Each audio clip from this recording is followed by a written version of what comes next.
Thank you for tuning in to today's episode of Sharon Let's Live with Marlene Dillon Empowerment Specialist. I surely hope that I actually post this episode. I've recorded at least, I'm going to say 14. My chair is squeaking if you hear weird noises in the background. I'm usually in my car, in the car, when I'm recording, but today I'm in the house, in my room. So, I just had one of those life-changing, life-altering, trajectory-shifting conversations with a dear friend. A friend that's known me, damn, I was about to say, damn, I'm old. A friend who's known me over 20 years. I don't even want to do the math and realize how much longer ago it probably is than just 20. Probably closer to 30. We met in college and came together under the weirdest circumstances. And yeah, our friendship has endured a lot, and I'm grateful that she's still in my life. I'm grateful that I'm still in her life. We have been life-giving to each other, and today she just gave me life. Yeah, I'm not even fully certain how the conversation started. I just know that she just started talking to me about me and letting me know that I'm about to get emotional again. I just cried today more than I have cried all year. No, I cried a whole bunch after this conversation or during this conversation, because what I realize now as a result of this conversation and just life is that a lot of times the outliers, the people who don't fit, that we are actually trendsetters. That's the term she used to describe me, and I was like, what? So we're having a text conversation, so I had to go back and read, and she basically was saying that the things that I was doing are things that that no one else was doing. But now everybody wants to do it. But not everybody's doing it. Or now it's the norm to talk about these things. And it broke me down because I've endured so much pain. I'm actually going to see if I can find the text message. Shit, I almost dropped the phone. Sorry. I'm going to find my text message to her about, in response to her. Because this will probably be the best version. Okay, so I said, I just appreciate you saying this, all of it, including this last part. The last part was when she called me a trendsetter for staying true to what spoke to my spirit. So I said, I just appreciate you saying this, all of it, including the last part, because it's been a really lonely road following my inner convictions amidst criticism, judgment, painful assumptions about me and how much I care, whether it's about myself, about my child, etc. I've heard it all, and I've received so much pain from people who didn't understand. And it means so much that you said this and to have another way of framing my experience. But as I look back, I realize that you're right. So much of what I was criticized for is now the norm, and what people are talking about and what people are doing. And when I was doing it, I was just being treated so unfairly. And and I got on here because I feel like if you're an outlier, some people think that we march to the beat of our own drum because we want attention, while some of us march to the beat of our own drum because we can't march to any other beat. I am not a person who did everything that I've done because I wanted attention. I've done it because there's no other way that I could do it. When I decided that I was going to, for example, I left my dad's church. My dad is a pastor.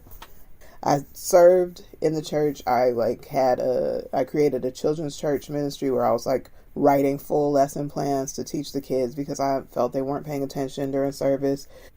Maybe the idea that came to me was maybe if you're no longer receiving, that it's time for you to give. So I looked around, I saw all the kids were just asleep or talking or, playing video games, whatever. And I was just okay, I need to create something for them so that they are engaged in church service. So I created a whole service just for them. And so I was like writing full lesson plans and creating games and activities and all this stuff. And I would take them places and, like, because I wanted them to have like this experience of their, of their faith that was different than what they were experiencing, like where it was boring and old. And for old people, it's kind of the mentality. And I would take them to like gospel rap concerts and praise dance concerts and performances and things, so that they could see that there is so much creativity and so many different ways that this thing can be done. And then I hit a point where I had given I'd given all I had, and I couldn't do it anymore.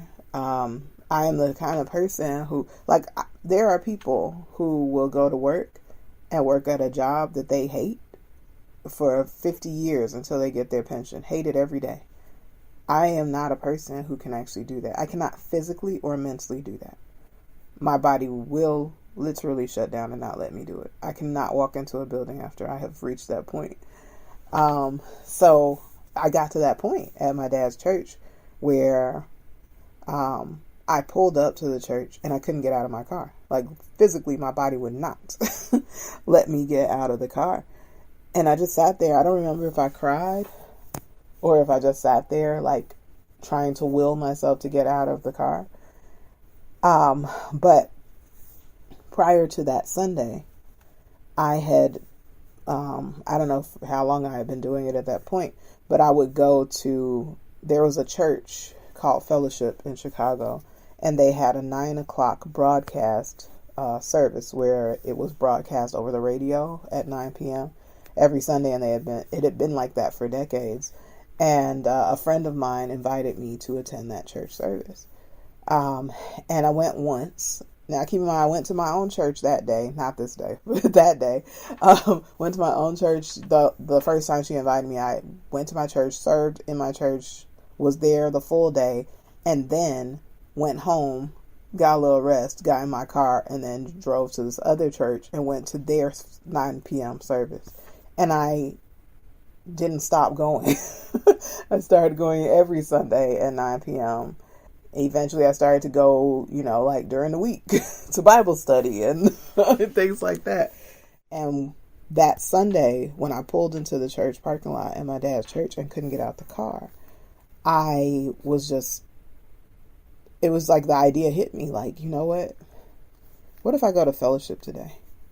So I reached out to a friend of mine, a different friend, who had, visited the church with me a few times or whatever. And I was like, hey, you want to meet me at Fellowship? So she came from the north side and I came from the south side, and we met up at church.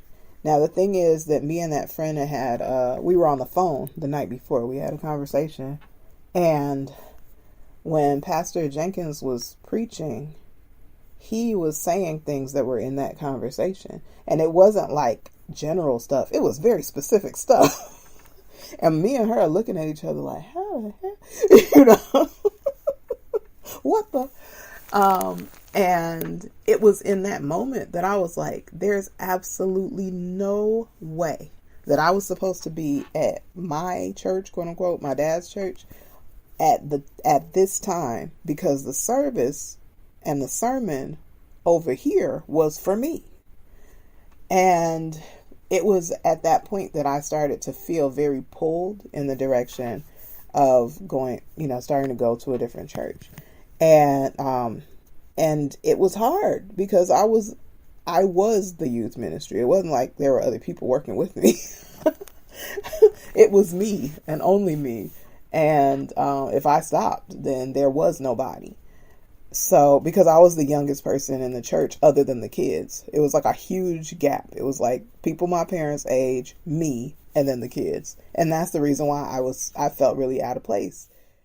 And then I had to also go tell my dad that I was leaving his church, and not leaving his church because I've decided to like worship Satan, but leaving his church to go to another minister's church. Like, this is my family's church. Like my dad started the church in our house when I was in 7th grade, like the basement of our home. was the church. So, like, to say, like, F your dream, I'm going to this other dude's church, it was not really, like, the thing to do. But that's what I had to do. Because that's what my inner convictions were telling me to do.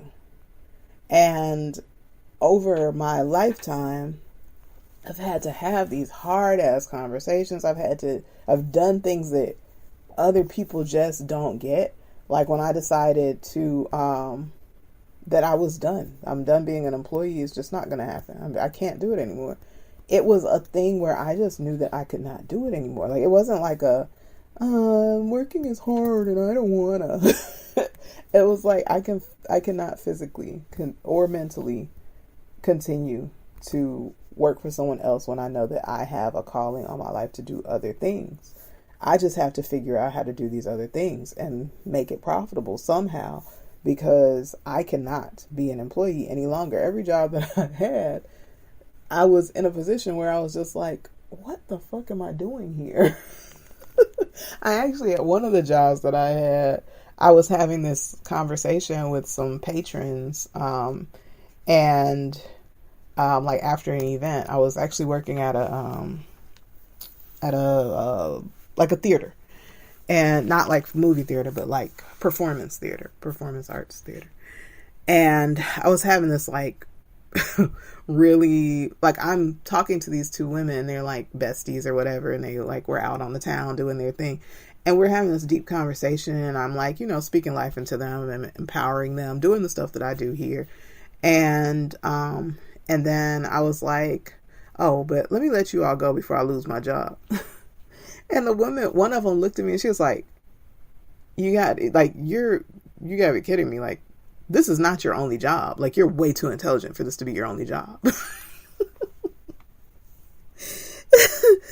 it was like, well, hate to inform you.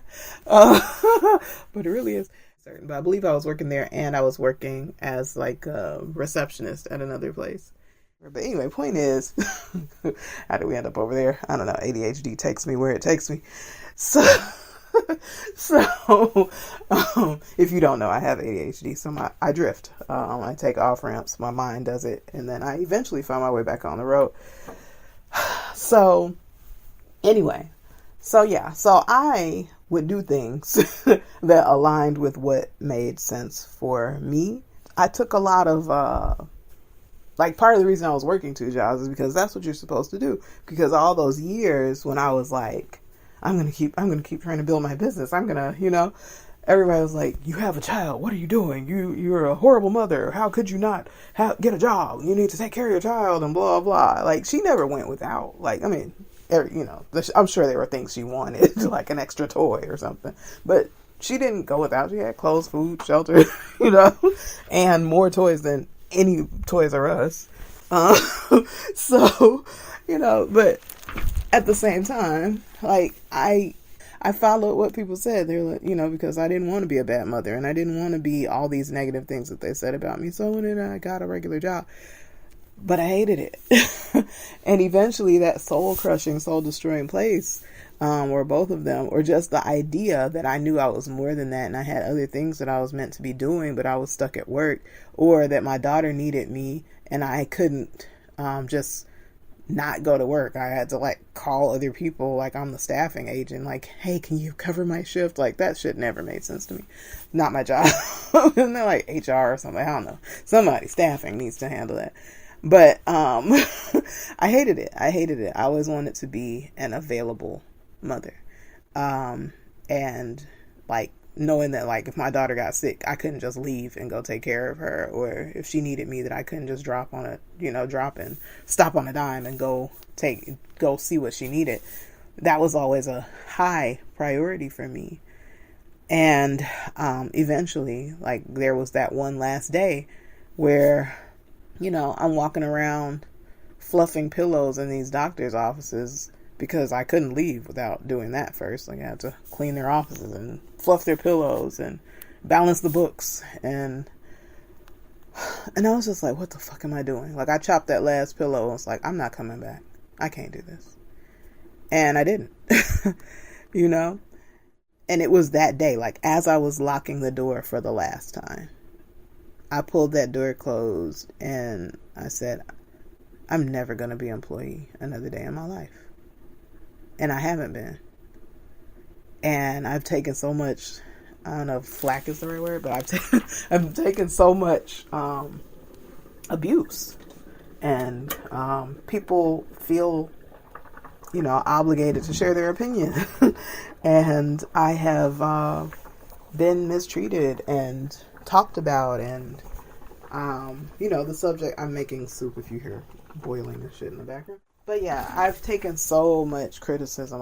I've been just mercilessly talked about, both to my face, behind my back, and people have a tendency to tell me the things that people say about me behind my back. And people say hurtful things when you're not in the room. And they say it in a way that they wouldn't say it if you were in the room. Well, some of them people would. But my point is that I've heard both. I've heard the stuff they say to my face, and I've heard the stuff they said behind my back. And I have sustained a lot of pain. I've even had people who I have put myself out for and sacrificed for and done so much for, say some of the most horrible things because of what I don't do because of my convictions. So having this conversation with my friend, who is a person who has followed the traditional path, who is a person who has at some point on the journey made me feel bad for not following the path, who suggested, like, you wouldn't really have this problem if you would just blah, blah, blah, get a job, that type of thing. To have that person turn and say, you've been doing the things that people are now saying it's okay to do. Like, take off work for your mental health. Or not stay at that soul-sucking job and trust that your needs will be met. Or that another opportunity can come. Or to be willing to... I'm a person who's willing to go through whatever, to deal with whatever, to endure whatever, if I'm opposed to doing something. Like, I've dealt with all kinds of shit by not having a steady income. Any type of level of shame that you could think of. Same thing with, like, when I decided to return natural. Black women were still straightening their hair and wearing perms and all that stuff. I returned natural in 2002, and I had so many people tell me about, like, I can't believe that you're doing that, and asking me if like I understand that you like doing this right now, but like when you get married, you're gonna perm your hair, right? Because Black people call relaxing hair, making it straight, perming it, because it's a permanent relaxer. And I'd be like, wait, are you trying to say that my natural hair is not sophisticated enough? Like, the texture of my hair is not appropriate for fancy occasions? Is that what you're telling me? I even had a boyfriend, ex now, but who said it to me and was just like, you're gonna straighten. That's fine for right now, but you're gonna straighten your hair for when we get married, right? That right there was the sign that I should have fully listened to, that we were not gonna work, because we clearly were not aligned, and yeah, anyway, point is that, like, she went on in the text message, like, later on, in her messages to me, to say, like, you were writing books when nobody was writing them. You were making health choices, like, as far as food, when nobody else was doing it. Because I stopped eating meat in 2001. And simply because my body didn't feel good when I ate it. So I stopped eating it. It wasn't even like, I'm going to be on this natural health kick. It was literally like, every time I eat meat, I feel nauseous, or nauseated. I'm not going to keep eating it. It was just that simple for me. And other people were like, what do you mean? So I had to be the person at all the barbecues and, like the barbecues everybody's trying to get invited to. I would be the person there with nothing to eat because they're like, oh, I forgot you don't eat meat. I got chicken. Like, I don't eat chicken either. At pandemic, I started eating chicken. It's just like, fuck it, we all gonna die anyway. So I might as well enjoy this Hooters. But anyway, it's neither here nor there. But point is that the whole reason for me telling you all this shit, is that some of us, we just march, we walk our own path. We create our own path. It's not even so much that we don't want to be like other people. We literally just can't. Like, it just doesn't make sense to us to do it any other way. It's very common for artists to be on that path, to that you're doing what feels right for you, and everyone else is like, that's a hobby, that's not a real job, and you're gonna have to struggle, and why would you put yourself through that? You have a degree, or all of that, when we just gotta do what makes sense for us, even if it doesn't make sense for other people. And it can be a very painful thing. And to have her come back and say, you're the trendsetter, and when I look around, all the people who were like called whatever, tree hugger and hippie this and blah, blah, blah, that now everybody's just like, we have to save the environment. But nobody wanted to save the fucking environment years ago. They didn't care, or, oh, we have to eat healthy. We need to be more, have more of a natural diet. They were talking bad about the people who would eat that way and say those things and be on and be vegan and all that stuff. Now it's popular, like, oh, I'm vegan, and it's just like, maybe you're walking a path that feels very uncomfortable and you're being like criticized constantly and all of that because you're an outlier. You're doing this. You're on a path that's not typically chosen, but it doesn't mean you're wrong. You might just be ahead of the game. And I'm just going to leave you with that. Maybe you're just ahead of the game. This is Marlene Dillon Empowerment Specialist with Share and Let's Live. Have an amazing, whatever time of day it is for you. Blessings. Share and Let's Live with Marlene Dillon Empowerment Specialist is a free daily podcast. If you would like to send a gift of support, please visit mdillondesigns.com/support. To learn more about me, Marlene Dillon Empowerment Specialist, please visit mdillondesigns.com. There you can find more podcast episodes, you can read my inspirational blog, you can check out my online store of personalized gifts featuring the characters from my empowering children's book, I'm Proud to Be Natural Me. You can find parenting resources, including my online communication course, Healing Our Families, Healing the Parent-Child Relationship. Please follow and share if you found this podcast inspiring. Thank you and have an amazing